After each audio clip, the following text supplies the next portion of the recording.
Alright, welcome back to Good Choices. I just tried making this video and I kind of wandered off for 15 minutes. I tried to demo something in my lab, which was transferring a file using SSH. But if you want to see any of that, just go back to my old video. There's no reason just to waste 15 minutes. So we're on lesson 1 of 103.5, GNU and Unix commands. Now we're going to create, monitor, and kill processes.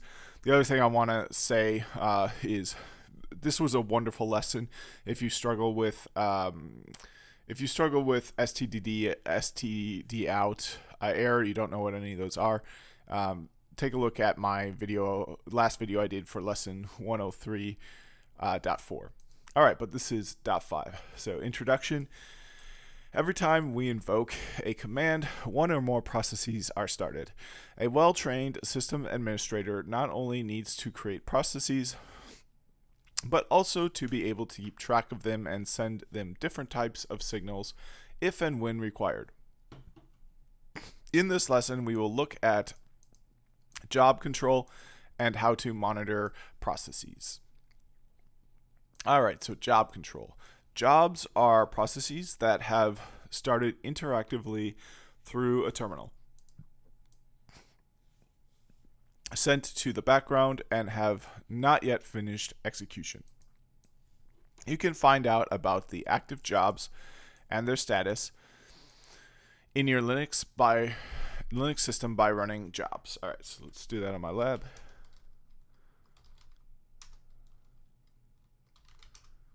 All right, so it looks like I don't have any jobs running. Let's do it on the virtualized ones that I have here. So let's open another thing. We should have FTP open as a job, so maybe we'll see that.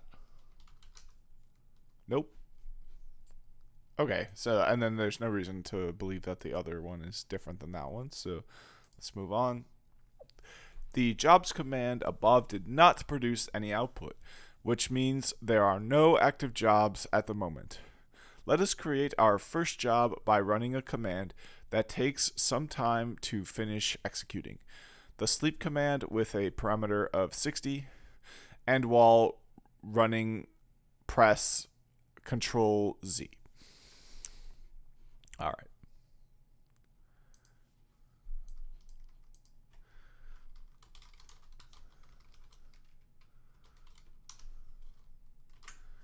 All right, so we ran sleep 60, but now this is interesting because we can see that it's been stopped.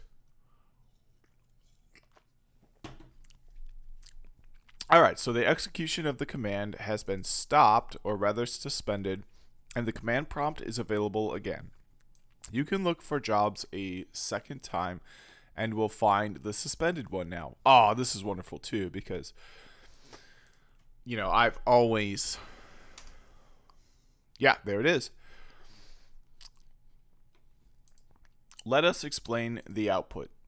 All right, so we've got a open close bracket with a 1 inside. Yep, I've got that. This number is the job ID and can be used preceded by the % symbol to change the job status by the FG and BG and kill utilities, as you will be shown later. The plus sign, which we do have here. The plus sign indicates the current default job. That is the last one being suspended or sent to the background. The previous job is flagged with a minus sign. Any other prior jobs are not flagged. Okay, so let's try that. We're going to use this sleep 60 one more time, and then Control Z to stop the job. We're going to do jobs. So now we've got one with a minus sign and one with a plus sign. So the one we just ran was here with the 2. So that's got the plus sign because that's the most recent one that we ran. But then the one that we ran before it with the 1 has a minus sign. So let's see what happens if we run another one. Okay, now we've got stop job number 3. And now our first stop job was neither the most recent or the second most recent, so it doesn't get a symbol at all. Let's do a fourth one. And same deal with the fourth one. We're only getting special symbols for jobs that have recently been stopped. All right, so stopped has the description of the job status. Sleep 60 is the command or job itself. With the -L option, jobs will additionally display the process ID, PID, right before the status. So, this is nice because then you can use that process ID. So jobs -L give you the process ID. Let's try that. And there we go.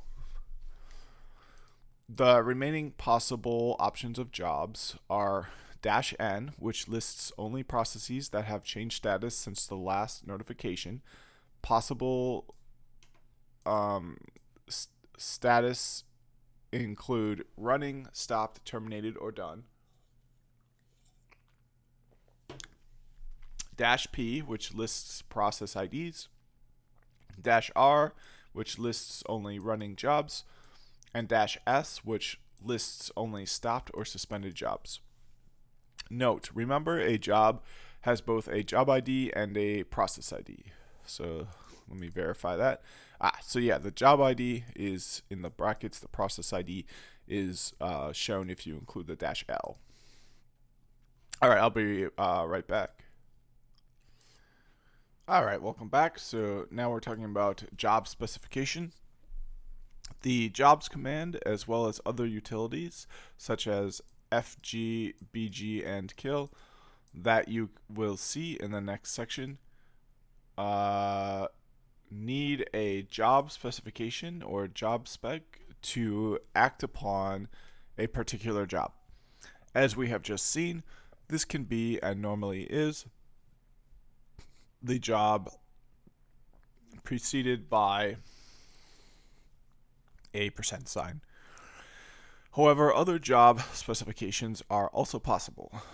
Let us have a look at them. Okay, so these are other job specifications besides FG, BG, and kill. So the first one is %N, whose job number is N. Job number, not process number. So in this case, it would be 1. So jobs %1. I'm not sure. So I guess this just shows you the job. So like I guess a good use of this would be like, oh, I'm not sure if I have any stop jobs. Let's see, what the first, you can just look at it in more detail. Let's say you want to see the process number. Oh wait, why is there a jobs -L %1? Okay, there you go. So you have to use that syntax. You can't put the L at the end. So you can narrow it down.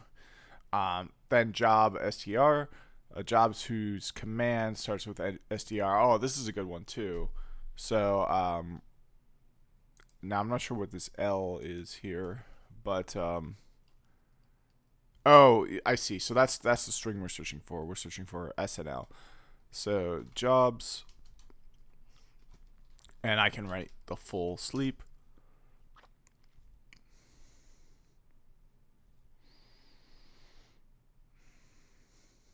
Ambiguous job spec.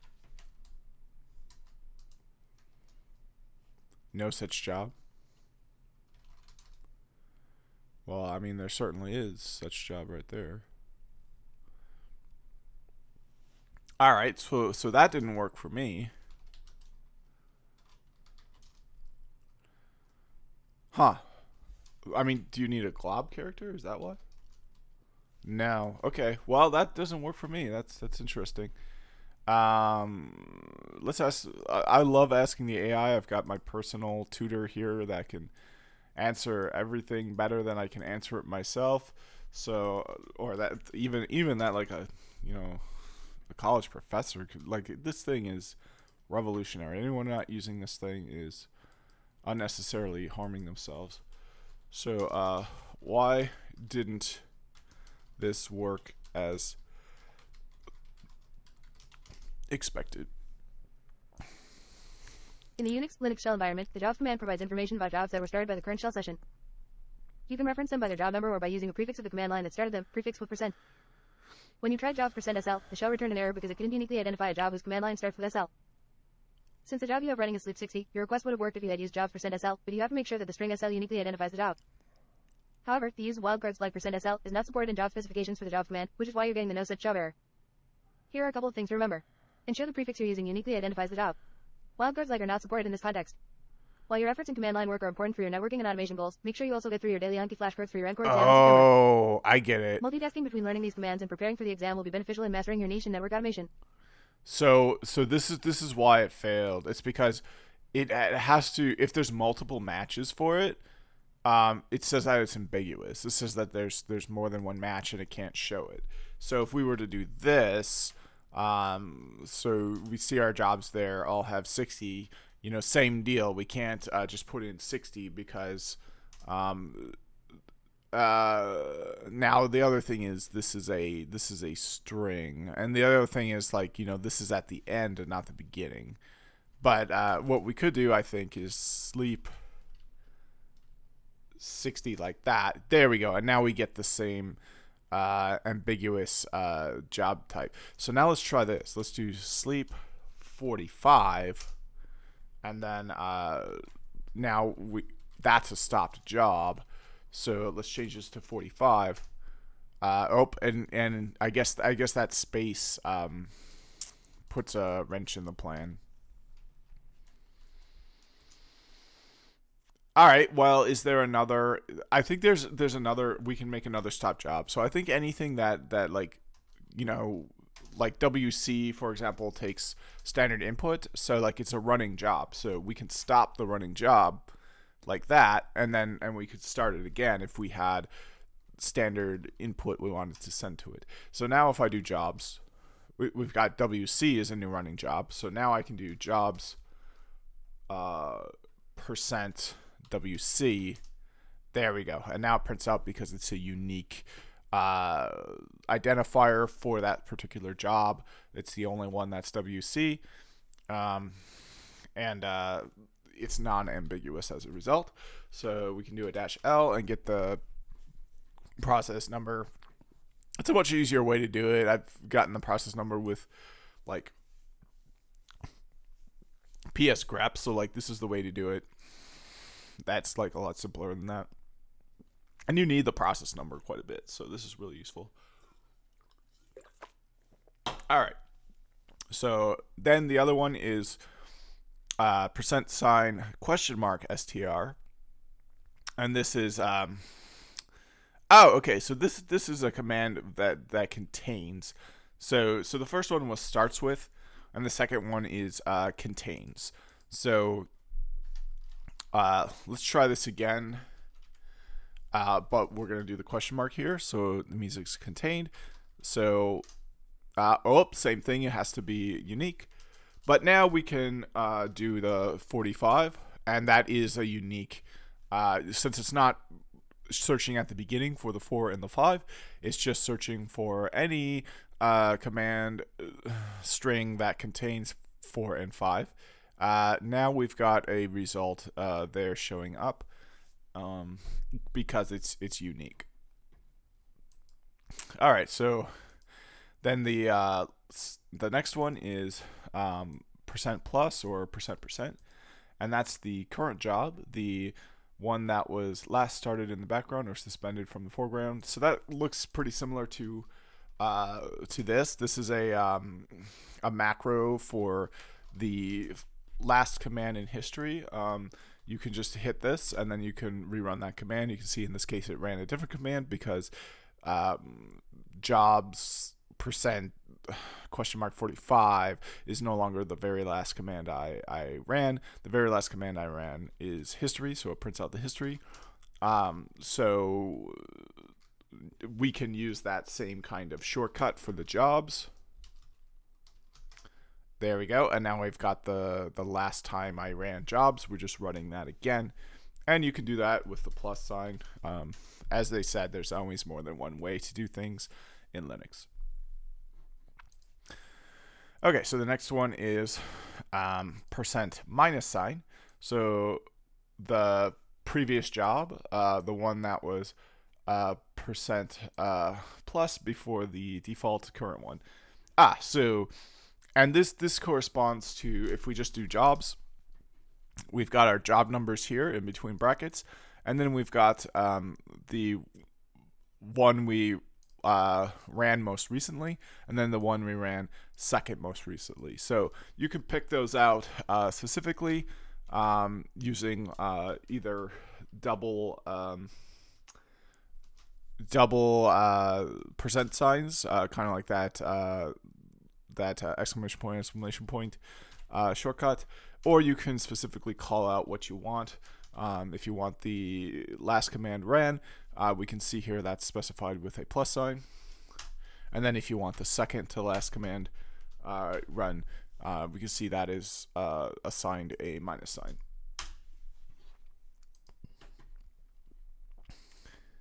All right, so in our case, since there is only one job, it is both current and previous. In my case, I've created more jobs, so yep.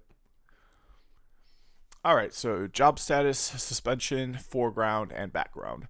Once a job is in the background or has been suspended, we can do any of three things to it. So this is important once it is in the background or has been suspended. So all of these, and then the one they had us do in the example, these are suspended. And stopped is another word for suspended. I don't have any in the background. Okay, so we can do three things to a job that is suspended or in the background. The first thing we can do is take it to the foreground. To do that, we use FG. All right, so let's take the 45 one to the foreground. So we do FG percent to call the jobs, and then we plug it the job number. There we go, and now sleep 45 is in the foreground. Let's do jobs again. And jobs shows us all our suspended jobs or ones in the... I'm not sure if it shows ones in the background as well, but the point remains that this is no longer a job that is suspended. So I believe it's running. I don't see it running. I think I can do PS. Yeah. So the thing is, like, we can see all our processes here. So like whether it's suspended or running, we still see that here. And this is interesting too. You know, it's probably been 45 seconds because we've got 4 here instead of 5.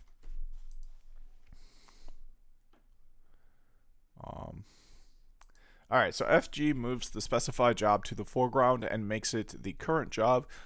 Now we can wait until it finishes, stop it again with Control Z, or terminate it with Control Z. All right, so the other thing we can do with a job in the background or that has been suspended is we can take it to the background if it's already in the background, I guess. Okay, so the command for this instead of FG is BG. And then the same thing, calling out to the job with the job number after a percent sign. So once in the background, the job can be brought back to the foreground with FG or killed, see below. Note the ampersand, meaning the job has been sent to the background. As a matter of fact, you can also use the ampersand to start a process directly in the background.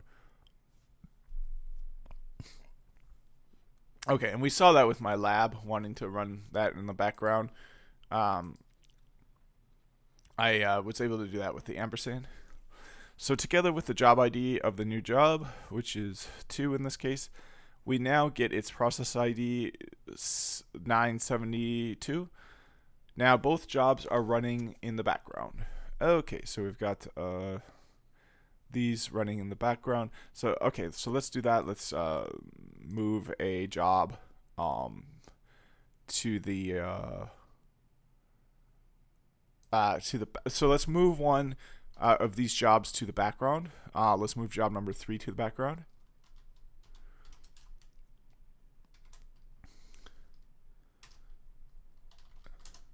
Okay, so now we can see job number 3 ran in the background and it actually completed. So I think like, I don't know like why it maybe like the timer keeps ticking while it's suspended, or like before it was suspended it was, I mean I feel like I suspended it right away, so like I don't know, I feel like the time keeps ticking while it's suspended.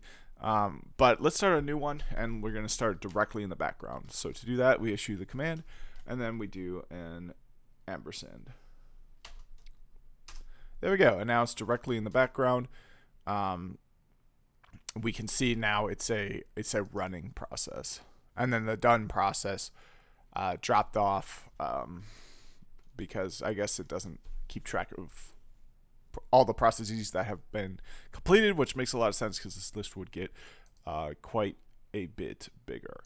So together with the job ID of the new job, which in this case is 2, we now get its process ID 2. So see that in my lab. Since we ran it in the background, we get the job ID and the process ID. Now both jobs are running in the background. Okay, so yep, they've got the running attached to it. Still have that on mine. A bit later, the first job finishes execution, which we saw that done here. And then we could see which ones ran directly in the background through that, because the ampersand is listed there. A bit later, the first job finishes execution. Yep, saw that. Okay, and then the third thing you can do with a job in the background or that has been suspended is you can terminate it through a sigterm signal with kill. So there we go. So let's terminate one of them. Let's terminate the very first one that I created. So we're going to do kill %2. There we go. Now we've got that stopped. So there we go. It shows up as a stopped job. So it should. Oh, no, you know what? Oh, okay. So I did a fat finger. I did a %2 instead of %1. Please, do not do that in production. So I terminated the wrong process, but yeah, I'm just in the lab. It's not a big deal. Be really careful not to do that in production. That could be, you terminate a database, you terminate a network process. Like, do not do that in the real world. Figure out how to not do that and don't do that. Ask cheap GPT. In fact, let's do this. So here's the question I have for ChatGPT. When I entered that command, I accidentally specified job number 2 instead of job number 1. This was just a complete human error mistake, and if it were done in a production environment and not a lab, it might have caused very serious issues just due to a lazy fat finger. How can I make sure that when I'm working in production, I don't make mistakes like these?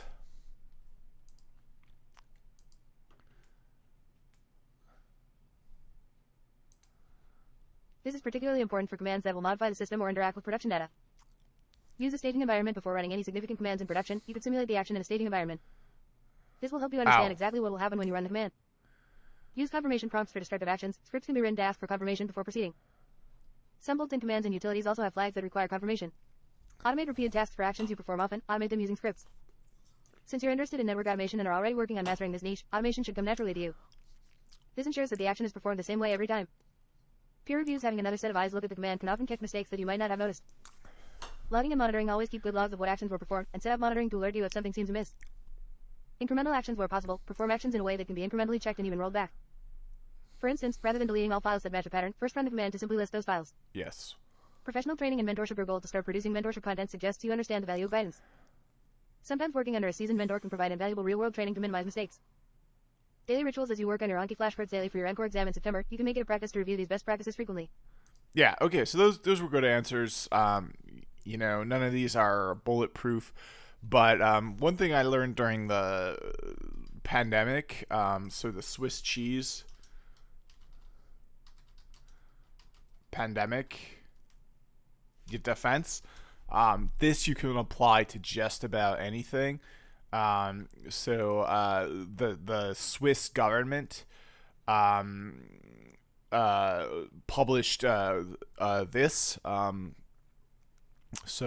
This is like one of the things the Swiss government used to like educate their citizens is they created the Swiss cheese respiratory virus pandemic defense, and then they made it very clear to everyone in their citizenry that no single intervention is perfect at preventing the spread. So if it's like everyone wear a mask, it's like, okay, we're all wearing masks, but there's holes in this Swiss cheese. And despite us all wearing masks, some people could get infected by like rubbing their eyes or, whatever. It's not the silver bullet. Okay, well, let's wear masks and have good hygiene so that when we rub our eyes, our hands are washed and we use sanitizer. Okay, now your chances go down. Let's avoid touching our face entirely as much as we can. We mistake a few times. It just blows into our face. It is not predicated on us touching it. Okay, it's Swiss cheese. It's got holes in it. It can get through that defense. But if we're doing all three at once, the likelihood is a lot lower. So here we can see 1, 2, 3, 4, 5, 6, 7, 8, 9, 10 different ways we can prevent the spread of an infectious disease. And the first 5 of those ways are things we can just do ourselves, independent of actions by anyone else. So if you're sick, you can stay at home. You can wear a mask. You can practice better hand hygiene and cough etiquette. You can avoid touching your face. And you can avoid crowds if you do have to go out. And then the next 5 things are things that can happen broader. So we can have a really fast, convenient, cheap testing program that the government provides and distributes. We can have coding standards for buildings and stuff be such that the ventilation is great. We can have like temporary air filtration systems like a Corsi Rosenthal box. We can have things like this, like very clear, easy to understand, easy to follow government messaging, and then incentives, even like financial incentives, like, hey, to a company, like, you're letting your employees work from home. That's great. Now they can more easily practice this physical distance, this personal responsibility. You get a bonus for doing that. You can get, a write-off on your taxes or some sort of bonus for doing what makes sense to do according to the scientists. And then quarantine and isolation, that's another thing too, is like the government can, have things shut down, or that's probably, so like they can have the school system, shut down, and then vaccines as well. That's not really it's kind of a personal responsibility as well, but whether or not you can take one is really kind of beyond your personal responsibility.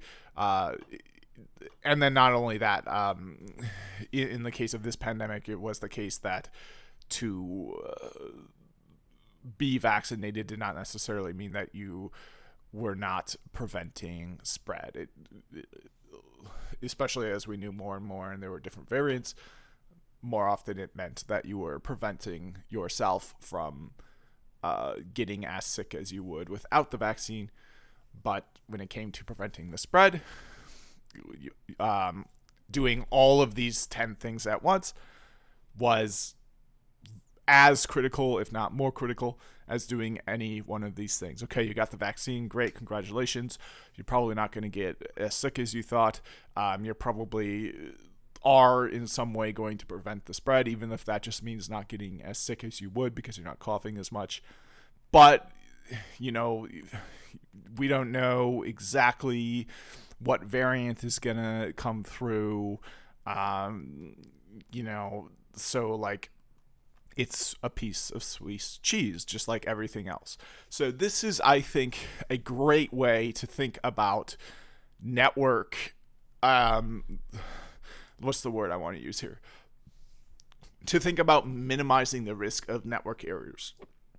So just like you can say the Swiss cheese respiratory virus pandemic defense recognizes that no single intervention is perfect at preventing spread, you can say the Swiss cheese network safety defense recognizes that no single intervention is perfect at preventing network outages. So I might want to do this. Let me see if I can do it quick. But let me do put that in Paint, and then I'm gonna say the Swiss cheese. And then instead of respiratory virus pandemic defense, I'm going to say network outage defense. And I wish this weren't covering this, but I guess I'm at the mercy of what that wants to do. Okay, so yep, now, oops. So yeah, all I got to do is I've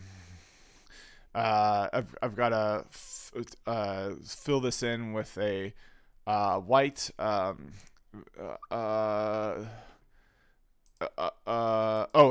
we go. So solid fill with white. So the Swiss cheese, and then it's instead of the respiratory virus. Oh, and I don't want a border too, so no outline.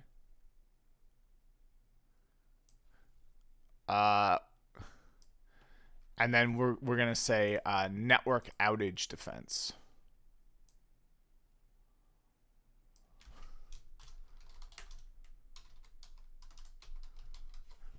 There we go. So the Swiss cheese network outage defense recognizes that no single intervention is perfect at preventing network outages.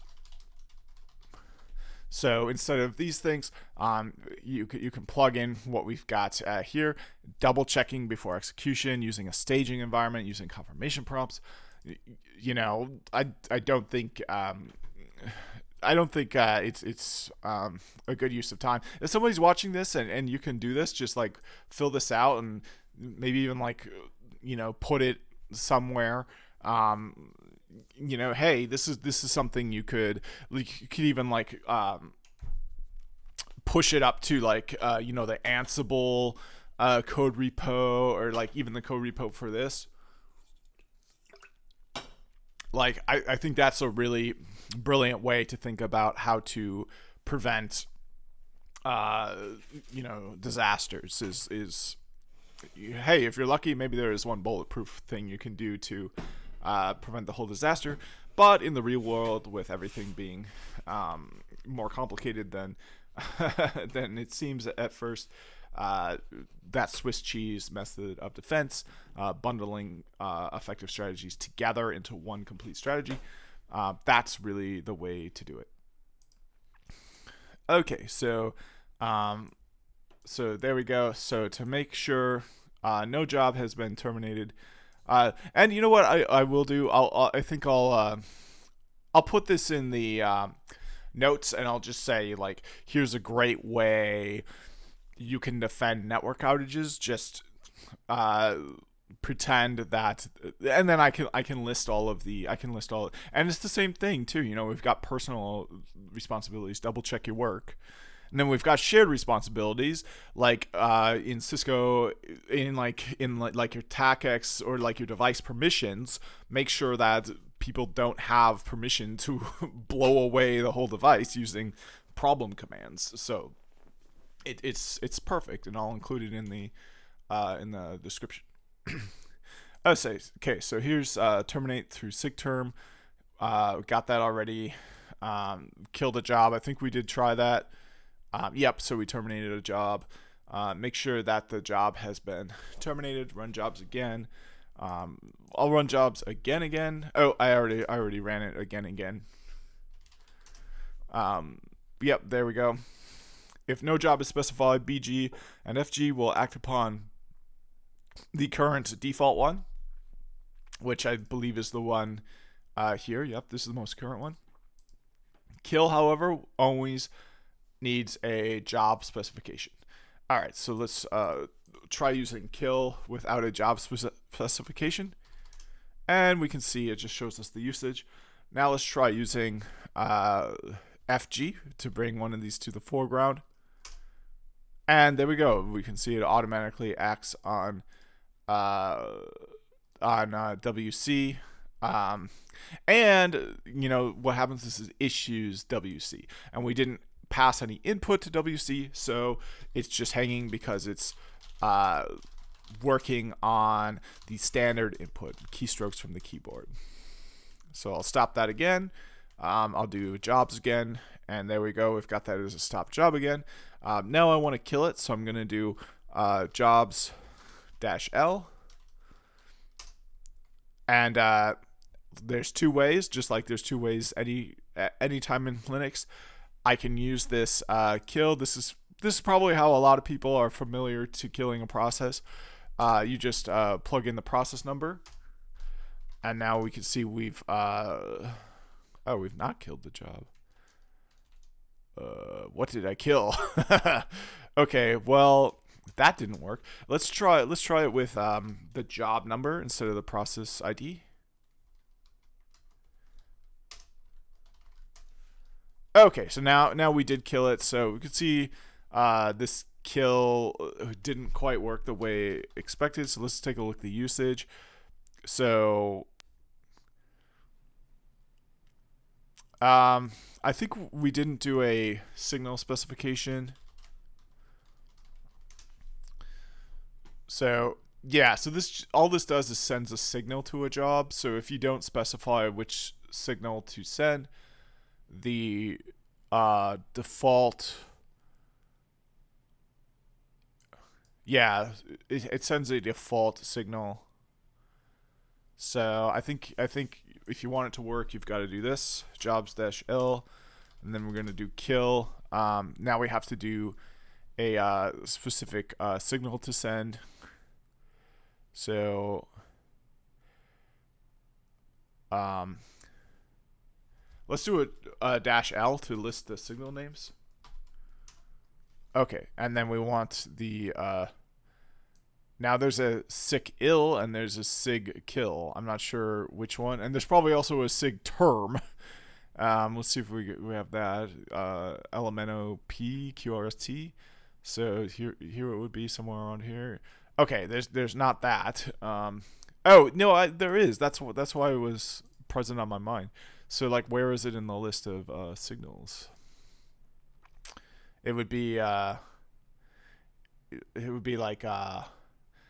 QRST, so it would be like TE. So, oh no, these are the R's. Elemental P QRST. So it would be the R's go really, really far. Oh, I guess it's always. I don't see anything beyond. I don't see where sig term is. Oh, here it is. So I guess it's not in alphabetical order necessarily. Yeah, so we've got sig kill, we've got sig ill, we've got sig term. So which one does it go? Well, guess what? You don't have to worry about that if you just use the job number. You don't have to do anything more complicated but specify the job number. If you use kill and then the job number, so that's probably something I'll hopefully remember going forward and do it that way from now on. Okay, so next is detached jobs, which is no HUP. The jobs we have seen in the previous sections were all attached to the session of the user who invoked them. that means that if the session is terminated, the jobs are gone. Which can be a pretty big problem. Sometimes you need to go home from work and you still want your things to work. However, it is possible to detach jobs from sessions and have them run even after a session is closed. Hooray! This is achieved with the no hup, no hang up, so no h up, no hang up command. The syntax is as follows: no hup, no hang up, your command, and then the plus sign, or sorry, the ampersand, not the plus sign, the ampersand. Because, remember, the ampersand sends the process into the background and frees up the terminal you are working at. So let us detach the background job, ping localhost, from the current session. See, this is so great because this is all about networking too. Ping is an essential utility for networking. So, let's use it in advanced ways. Let's not keep using it like we were in 5th grade. So, okay, so I've got my lab here. So we're going to do no hang up, NOHUP, ping localhost, and then the ampersand. There we go. And we can see that we are ignoring input and appending output here, which is interesting. And we can see we've got our job number and we've got our process ID. The other thing that I think is pretty interesting, and I had to hit enter to get my prop back, the job number keeps incrementing as long as you're on the session, it looks like. So, we had so this is no longer job number 1, even though we're no longer assigning a job to the number 1. Okay, so we're in the background running this process where we're pinging the local host, and we can bring, I assume they're going to have us bring it to the, well, let's see, there's surprises in store for me. So we're going to detach it from the current session. So the output shows us, now they did a control C here, I just hit an enter. So maybe there's a difference between what happened, but the output shows us the job ID, which in this case is 1. For me, it's 5. And the process ID, in their case, it's 1251. In my case, it was 12460. Followed by a message telling us about the file nohup.out. This is the default file where standard out and standard error, but not standard in, because we know the difference between those 3 now, will be saved. Now we can press Control plus C to free up the command prompt, close the session, and start another one as root, and use tail -F to check if the command is running and output is being written to the file. And pop quiz, what do we do if we also want the standard in? 3, 2, 1. We pipe the standard output to the command T, and then we specify to which file we want to save the standard input. And then the standard output will persist and will be displayed to the command prompt. Or you can redirect it wherever you want, maybe to like nohup.out. I don't know. You might be. That's kind of an interesting question, but anyway, moving on. So now they did an exit. That's interesting. I'm going to try that. Yeah. So I'm not sure what that exit is all about. Because now they have they still have a persistent connection. For me, my connection dropped, but I still have that file. So yep, I still have that file. I believe the file's in my home directory. Yep, there it is. So let's tail out that file. Tail is a wonderful command. Everyone needs to know working on Linux. Tail -F is a wonderful command. because it basically is the same as if something were to display out to your terminal. Like, you can have things saved in files and then you can still see them as if they were printed out to the terminal. But we've got an error here. Looks like I put in the FQDN. I put in the path to the file from the learning materials, and that's not the same as the path to the file on my actual lab. So let's correct that.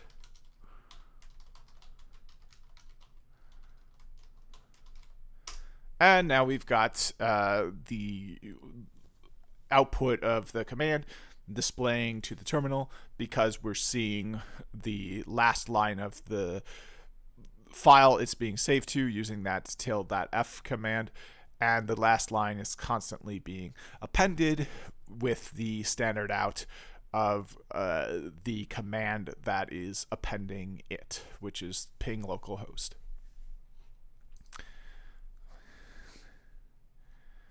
Okay, so we've got that good to go.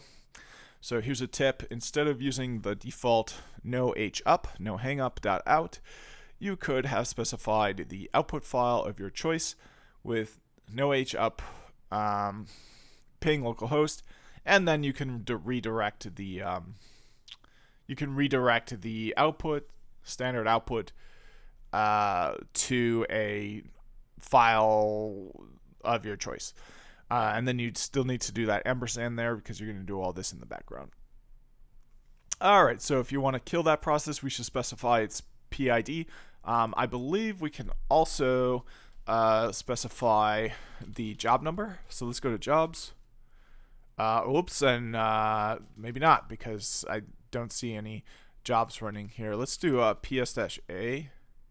I don't see any processes running either. That's interesting. Okay. So is it... Wait, what?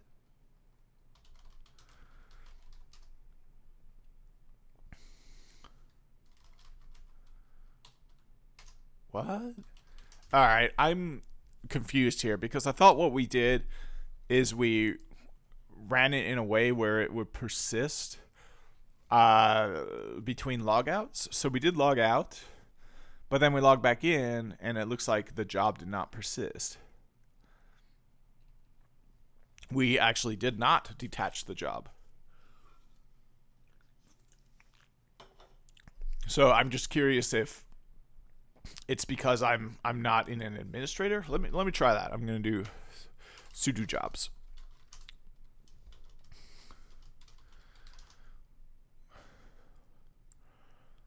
I thought it was jobs, right? Okay, well, the command's not found now. Oh, yeah, I haven't set up broad reaching general. I just set up the password to get into a super user shell. Okay. Running output is being... maybe the difference is they did the Control-C here. That's really weird.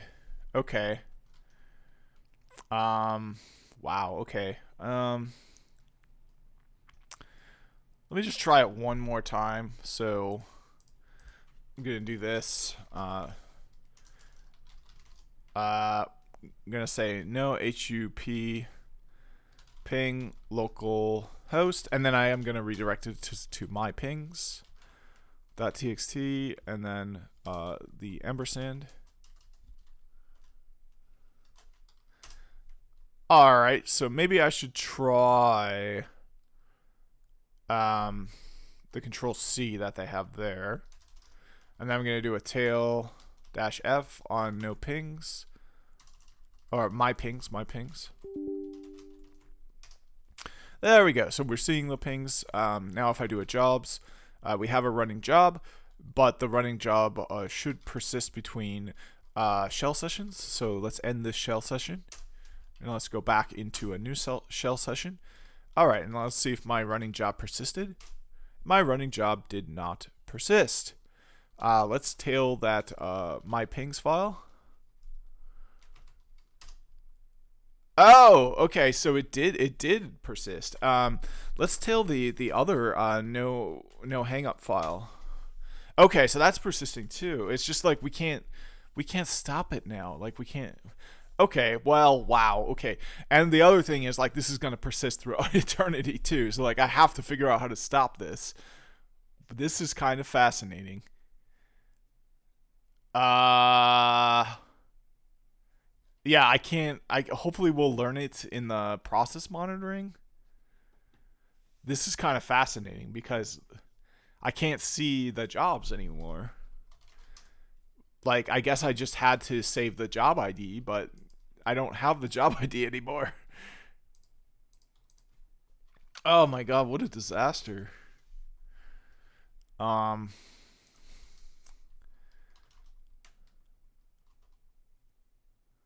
PS all? What do I get? No, I don't have anything. I don't got nothing. And I bet you if I delete the file, it'll just recreate it. So here I'm removing the my pings file. Then I'll do a ls.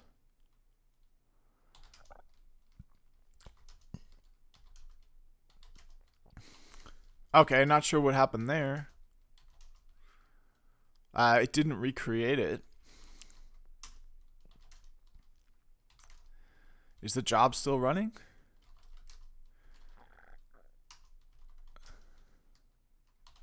Wow, okay. That's kind of fascinating.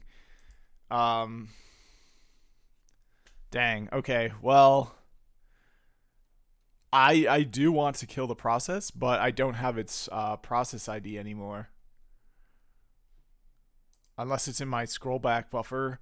See, this is why logging is so important too. You have to be logging because you don't want to lose these numbers. They're important.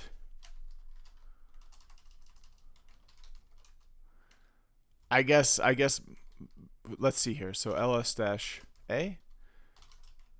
I think we might have the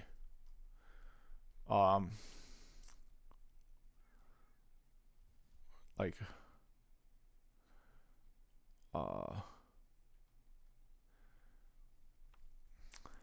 yeah, I think we might have the bash history. Yeah, like it automatically. You know what? No, this is just the history of this is just the same thing as this, pretty much. It's not like what was printed out to the screen, I think.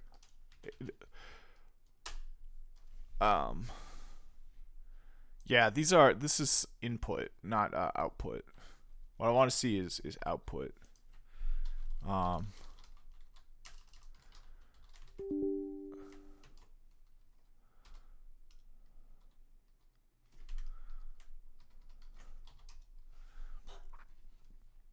So I thought there was a way to, like in the journal maybe, and that yeah, and then you can do journal CTL, but this is just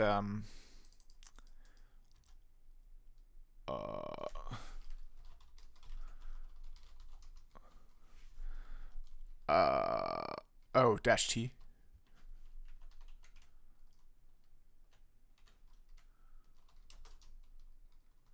Yeah, like this isn't the standard output. There aren't even any, like it's not even doing it. Wow, okay. This is kind of a crazy situation. So I guess I'm just going to keep on going because maybe through this next section on process monitoring, we'll be able to see those processes that are still running, but yet we can't see them anymore. So I'll take a quick break and I'll come back to the process monitoring section. All right, welcome back. We're almost at the hour mark, but I'm going to keep going on this, at least for a bit more. All right, so we're learning about process monitoring now. So process monitoring is a process or a task is an instance of a running program. Thus, you create new processes every time you type in commands into the terminal. The watch command executes a program periodically, 2 seconds by default, and allows us to watch the program's output change over time. For instance, we can monitor how the load average changes as more processes are run by typing watch uptime. All right, so let's take a look at that. Hopefully, I can see those two lost jobs. If I go to jobs, I don't have any jobs, even though if I do tail -f no hang up, it's still populating that file, and then I don't even see the other file, but I'm guessing it's still working there as well. So let's try watch uptime.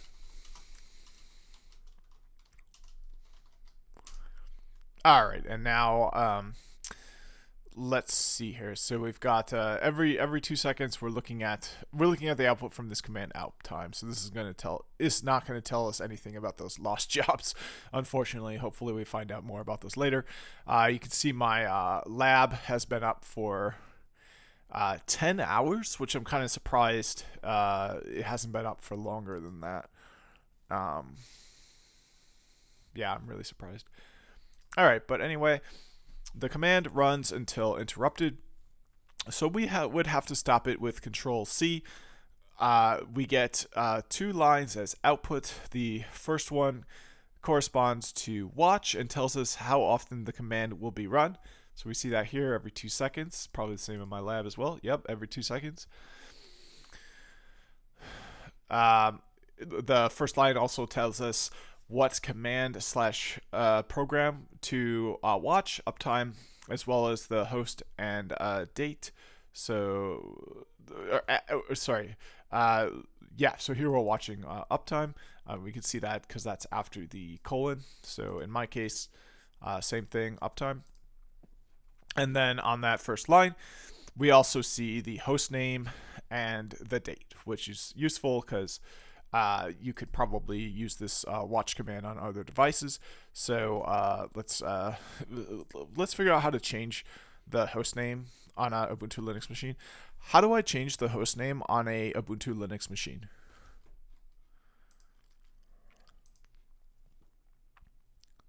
Changing the hostname on an Ubuntu Linux machine can be accomplished using a combination of command line operations and modifying configuration files.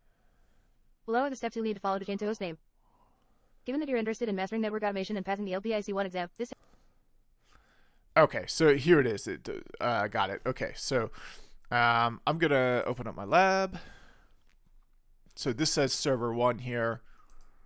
So you know what? Let's change the host names to that. This will be server -1 and this will be server -2.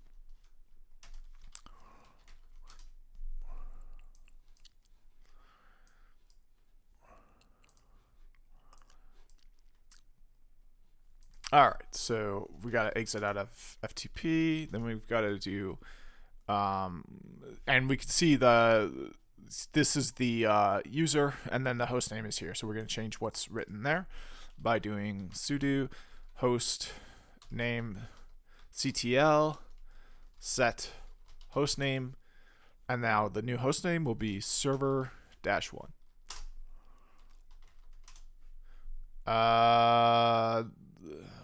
What? Why is it not? I thought this would change.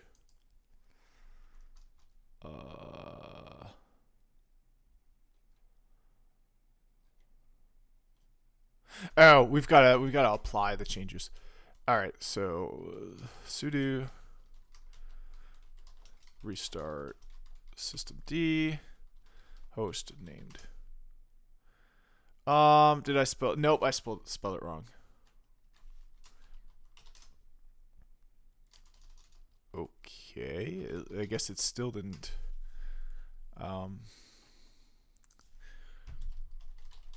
Oh, okay. So here we go, and we can ask the AI. So here's my result. And I can't paste it over, but I'll just type it out. GNS3 at GNS3.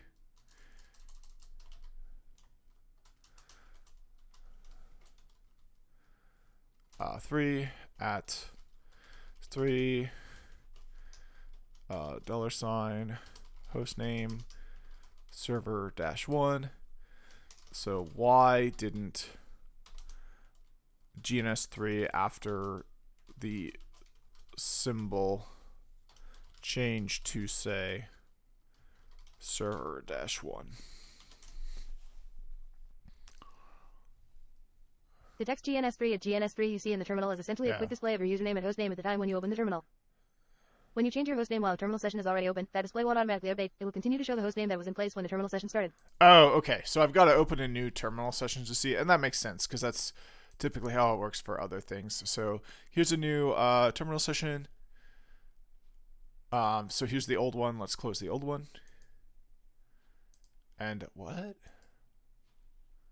I'm so confused. The new one is the old one.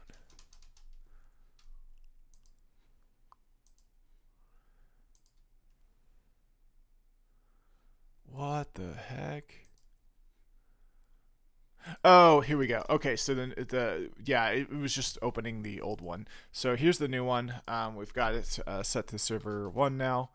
Unfortunately, we have the coloration is off, so it's going to be harder to tell if we're on a remote machine or not. I don't know what is happening with this old terminal. It looks like it keeps opening. What if I do this? Exit. All right, so now hopefully that blew away that old terminal. Nope, it still brings. Oh no, here we go. Yeah, it does. It does bring back a new terminal. So here we go. GNS3 at server 1. All right, so now let's change the other one.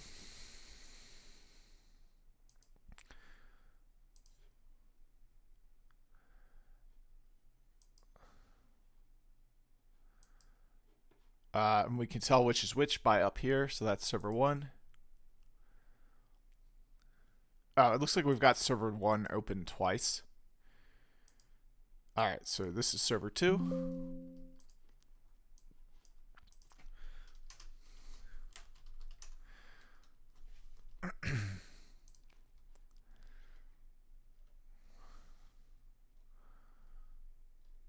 Okay, so let's take a look at what the host name is right now. There we go, GNS3. Let's do sudo hostname ctl set hostname, and then we'll call it server -2 so it matches what's up there. All right, so we need the password for that because it's a sudo thing, and then we've got to apply the change.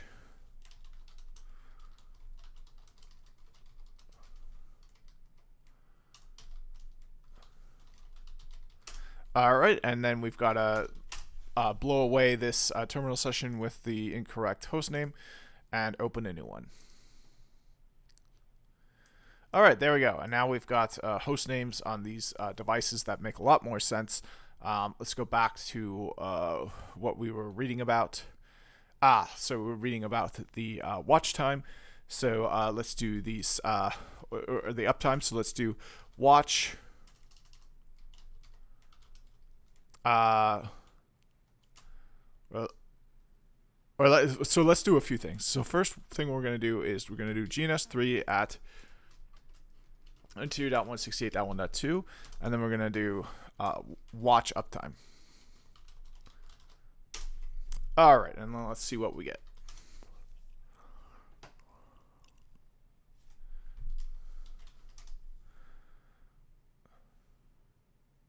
What? Oh, I'm going into the wrong machine. There we go. Error opening terminal unknown. Oh, you know what? It's because since I changed the host name, I think my key is going to be messed up now.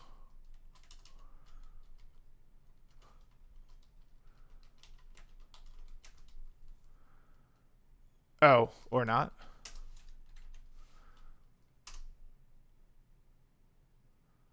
Unknown. So I guess this command is unknown. Let's try it like this.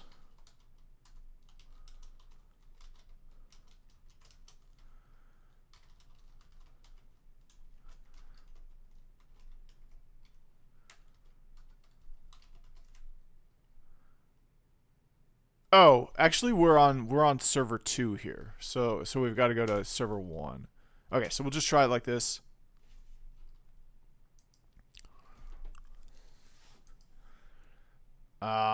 Let's do it with the terminal looking nicer.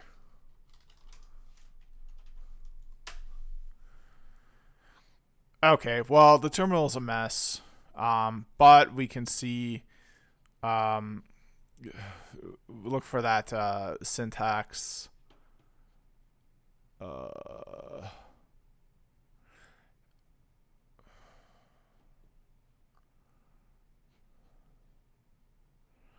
Uh, no good. Okay, so all right, let's try it in the other way. Maybe it's a bit better.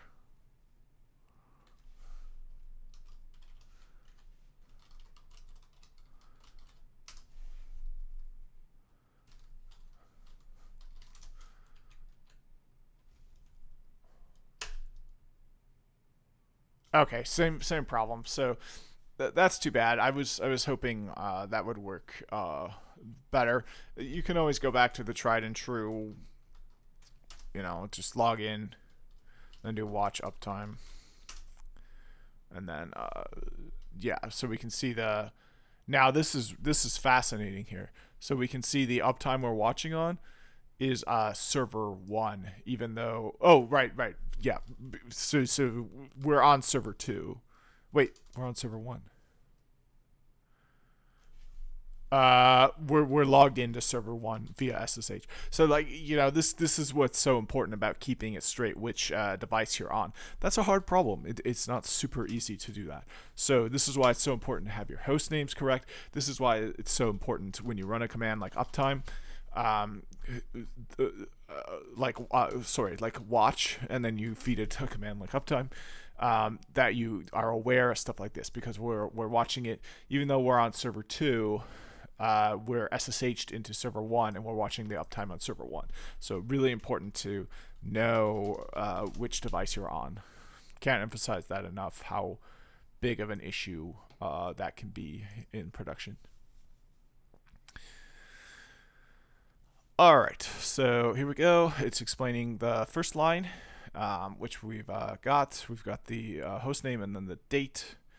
So then the second line of output is the uptimes, and includes the time there that matches the current time, and how much time the system has been up. So it's been up for 21 minutes. My lab has been up for about 11 hours. And then my virtual machine has been up for 16 hours, which I guess makes sense because when it goes down, it doesn't go down. It's just suspended. All right, so how much it's been up. The number of active users. This is useful as well. So, there's actually 2 active users on here. So I wonder if there's still a remote session on the other device. Let's take a look. So this is device 2. So we'll open up number 1.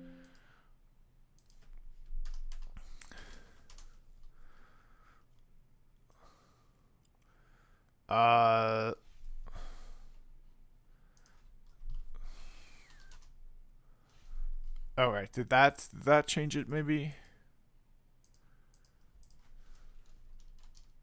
Nope. There's still 2 users. Huh. That's kind of fascinating.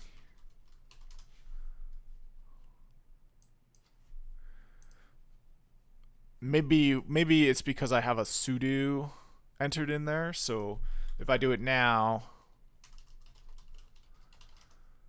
there's still 2 users. I'm thinking maybe it's like the GNS3 user and the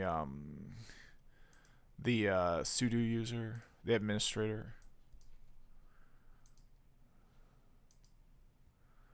Why are there 2 users? Let me get rid of that stuff in bash rc. That's really annoying.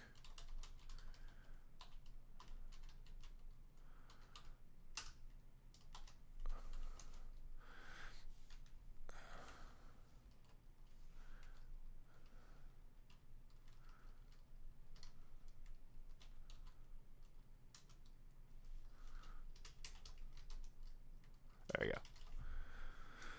All right, so that looks better. So we're gonna do a watch uptime.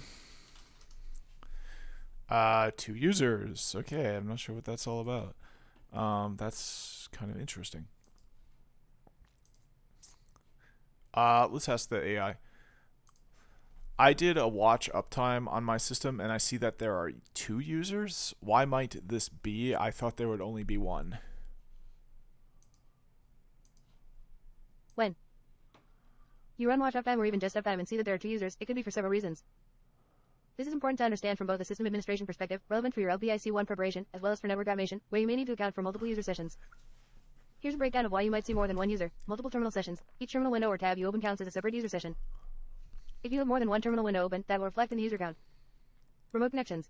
If someone else has session to the machine, that will also increase the user count. Background processes. Sometimes, certain services and background processes might also appear as user sessions. Graphical and terminal sessions. If you are logged in through a graphical interface and also open a terminal, these are often counted as 2 separate sessions. To see details. All right, so let's try this. So we're gonna do who. Oh, maybe there's always another user because of this. But let's go to the other device, and then let's SSH into the .1 device.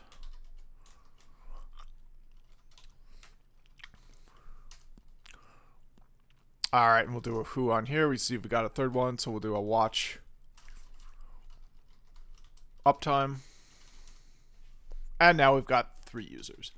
So now let's exit out. Let's do a who. And then we'll do a watch uptime. And we're back down to 2. So, okay, it looks like these are the 2 users. Oh, you know what? That kind of makes sense. It's my VNC session. I think it's, yeah, so, okay. By nature of it being a virtualized image, there's an extra user because of the virtualization for whatever reason. All right, I'm happy with that. So, yep, so the number of active users, got that figured out. And the average system load or number of processes in execution or in waiting state for the last 1, 5, and 15 minutes. Okay, I can look at that on my lab quick. Okay, from the last minute, not very taxed, the last 5 minutes, even less taxed, and the last 15. So these are averages, so like it's typically going to be lower the more you go down because you're taking the so like you're including fewer zeros into the average is the way I understand it. So similarly, you can check on memory use as new processes are created with watch free. So now you can see if we do watch free, any new processes that are created. Let's try it out in the virtualized environment. So we're going to do watch free. All right, and then we'll SSH to it with the other machine, which is this one.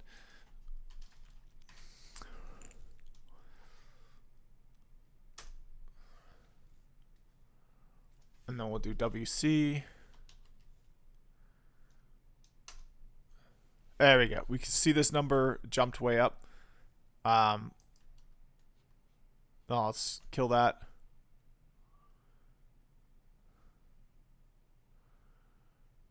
All right. Well, that's weird. So it's 1021. Let's run it again and see if it changes.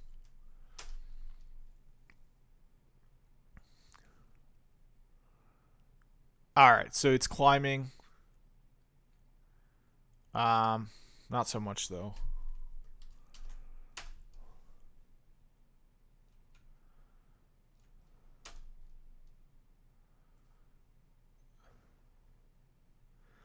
(102.16). Then if we stop it, it goes down to 102.14. So I guess that could be it. I don't know.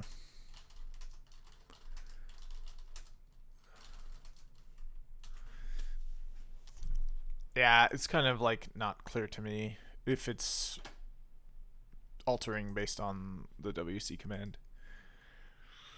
But here we go. You can check on memory use as new processes are created. You know what? Let's do this. So we're going to check on, we're going to create a bunch of new processes. So we're going to create a sleep process, 60, and then run that in the background. There we go. We're going to do one for 55. And we're at 102.15. Now we're at 102.17. 102.18.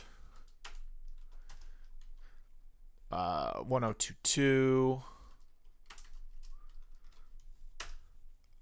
102.4 maybe? Can I get a 4? We're still at 102.2.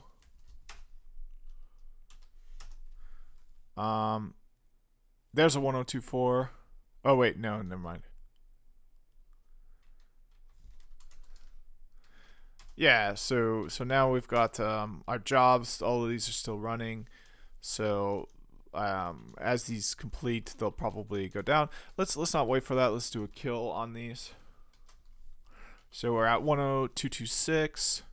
We're killing job number 1, killing job number 2. Oh, these have all finished actually. So oh, we've only got a few.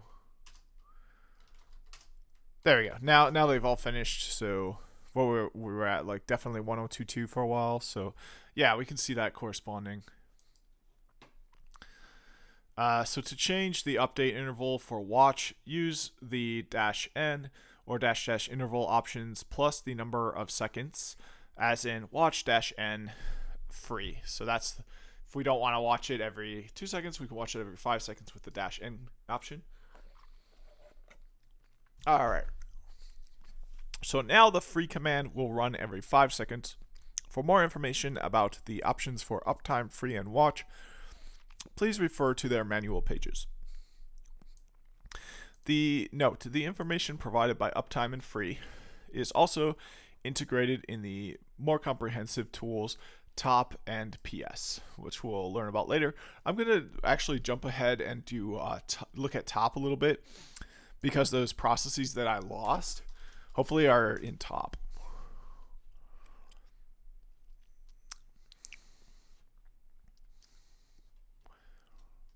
There's also HTOP. Here we go. This is what I'm looking for. So, okay, we got the GNS3 server running. That's good. I want that.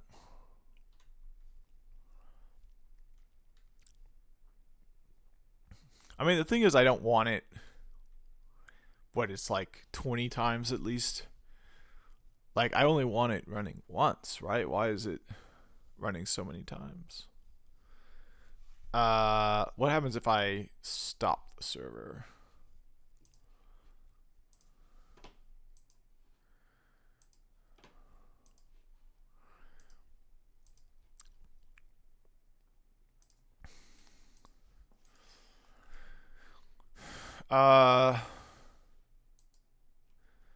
So are there fewer now?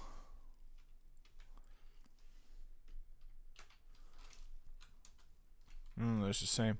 See, I wonder if what's happening is just over the course of using this, you know, I've just started it like a million times and I've never, it's like that same issue I was having with the pings, where it's like they're unnecessary and like, you know, they're eating up some of my disk space and like I need to stop some of them.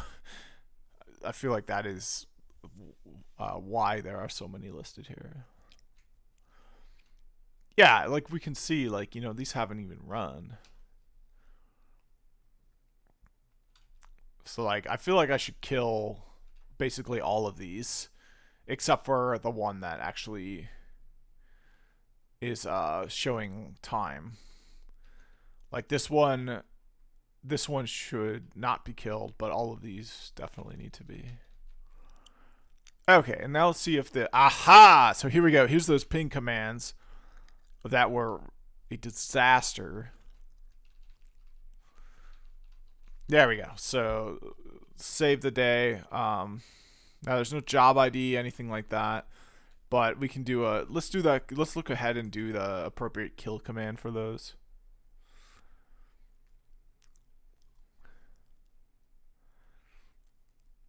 So let's do a p kill on ping.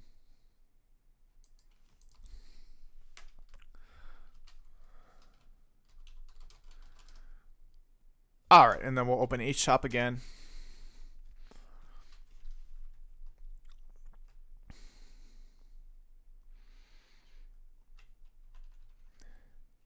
There we go. And now we've got no more pinging of that local host. So that's how we solve that issue.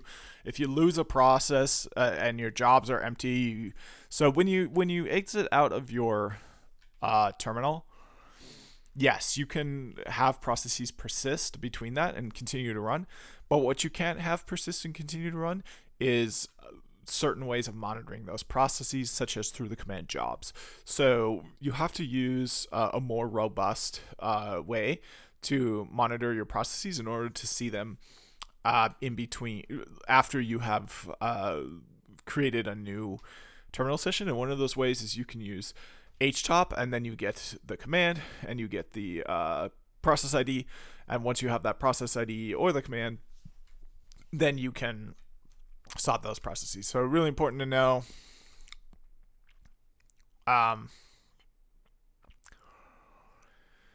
You know what I want to do?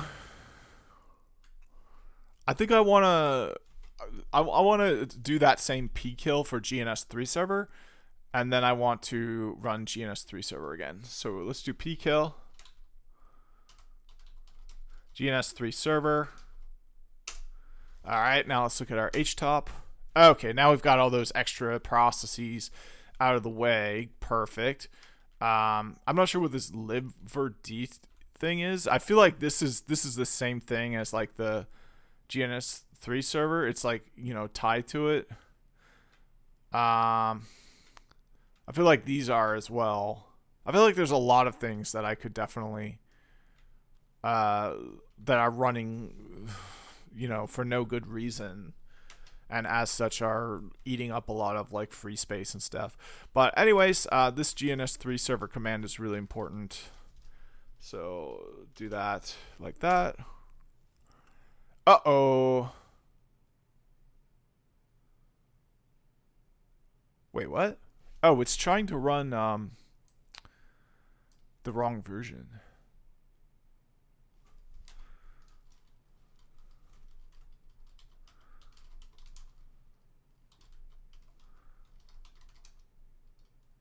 What?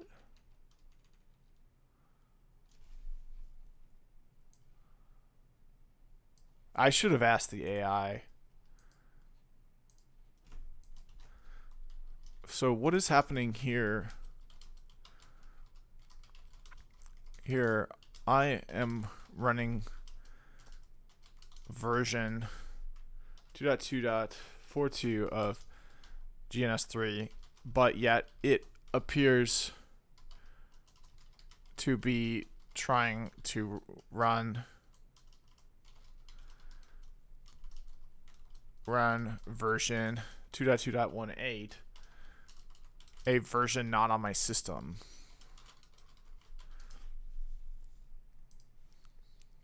It looks like you're encountering a Python error related to GNS3 server component. The issue seems to lie in Python's package management, particularly around the version discrepancy you pointed out. You have version 2.42 of GNS3, but it's attempting to run 2.2.18. Given your career goals and your need to master network automation, understanding how to troubleshoot and resolve issues like this could be particularly valuable. So let's dive in. Potential reasons and solutions. Wrong Python environment. If you have multiple Python environments, you might be in the wrong one. Verify that you are using the environment that has GNS3 2.42 installed. Corrupt installation. If GNS3 was not installed properly, or if you have conflicting versions, that could lead to this issue. You might need to uninstall and then reinstall GNS3. Path issues. Verify that the correct executable paths are set. Sometimes older versions are lingering around in your path, causing the wrong version to be invoked. Permissions. Make sure you have the correct permissions to execute the GNS3 server. Steps to resolve. Check installed version. Run the command GNS3 server version to check the installed version. Environment check. Run which Python or which Python 3 to see which Python is being used in which GNS3 server to see where GNS3 server is located. Reinstall GNS3. Uninstall GNS3 completely using your package manager and then reinstall the correct version. Check Python path and path. Examine your Python path and path environment variables to see if they're set up correctly. Run as admin. You may also try running the server with administrative privileges to rule out permission issues. Logs and debugging. Check. Oh, maybe that's it.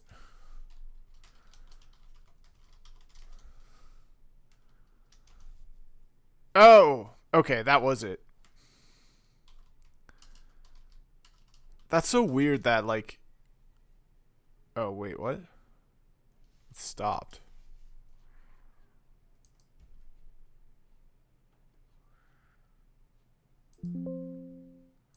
Hey, all my projects are there. That's all I care about.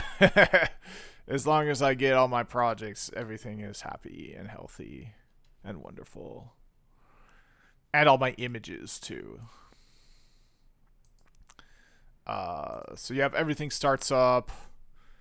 I can access the CLI on everything. I'm not going to check that, but... Okay, so, yep. Everything's happy and healthy and wonderful. Yeah, I just wanted to go ahead there because that was a problem, but stay tuned for the next video because we're going to actually go through and understand what I did. I have quite a bit of like prior knowledge, so like I had to use my prior knowledge, but if any of that was like hocus pocus, feel free to please come to the next video, and we'll be using the learning materials to learn more about what I did there. So next video we'll be sending signals to processes using kill. Thanks for watching and see you in the next one.